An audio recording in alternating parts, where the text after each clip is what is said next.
মই মুখ্যমন্ত্ৰী ডক্টৰ হিমন্ত বিশ্ব শৰ্মা ডাঙৰীয়াক ধন্যবাদ জনাওঁ যে তেওঁ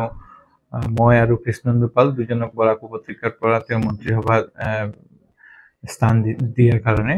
আৰু মুখ্যমন্ত্ৰীৰ দিশা নিৰ্দেশত তেওঁৰ মাৰ্গদৰ্শনত তেওঁ যেনেকৈ আশা আকাংক্ষা লৈ আমাক মন্ত্ৰী দিছে আমি সেই হিচাপে কাম কৰি যাম দুজন মিলি আমি বৰাকৰ কাৰণে অসমৰ ৰাইজৰ কাৰণে আমি একেলগে কাম কৰি যাম যাতে আমি অসমত আৰু আগুৱাই লৈ যাব পাৰোঁ মাননীয় মুখ্যমন্ত্ৰীৰ নেতৃত্বত বিশেষকৈ কাছাৰলৈ কি থাকিব আপোনাৰ যোৱা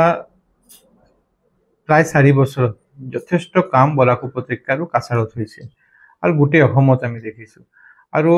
আমি এইটোও দেখিছোঁ যে মাননীয় মুখ্যমন্ত্ৰী ডক্টৰ হিমন্ত বিশ্ব শৰ্মাৰ ডেভেলপমেণ্ট মডেল আজি ভাৰতবৰ্ষৰ প্ৰায় প্ৰতিখন ষ্টেটে তেওঁটো ফ'ল' কৰি আছে নাম সলনি কৰি হওক বা যেনেকৈ কাম কৰি আছে বৰাক উপত্যকাটো যথেষ্ট কাম হৈ আছে এই কামবিলাকো আমি ইয়াৰ মন্ত্ৰী হোৱাৰ কাৰণে এইটো আমাৰ দায়িত্ব থাকিব যে ইয়াত মুখ্যমন্ত্ৰী যি প্ৰকল্পবোৰ ইয়াত লৈছে সেই প্ৰকল্পবোৰ আমি যাতে সোনকালে সম্পূৰ্ণ কৰাব পাৰোঁ বৰাক উপত্যকাৰ ৰাইজক লগত থাকি আমি অসমৰ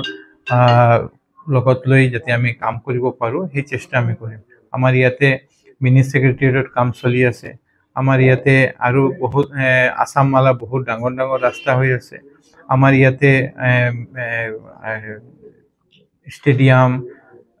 পৰা আৰম্ভ কৰি বহুতখিনি প্ৰজেক্ট ইয়াতে চলি আছে সেই প্ৰজেক্টবোৰে যাতে আমি সময়ৰ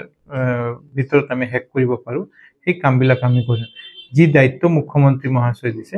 এই দায়িত্ববোৰ আমি ভালকৈ ইয়াত কাম কৰিম নমস্কাৰ মোৰ নাম নিৰুপম শইকীয়া এনি ভাৰত 24 এটা নতুন অনুষ্ঠান লৈ আহি আছে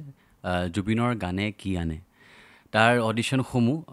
অসমৰ প্ৰত্যেকটো ডিষ্ট্ৰিক্টত হ'ব আৰু এটা ৰিয়েলিটি শ্ব' হয়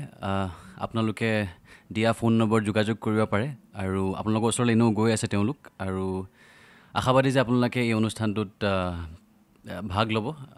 আৰু আশা থাকিল যে আমি খুব সুন্দৰ সুন্দৰ গায়ক দেখিবলৈ পাম ধন্যবাদ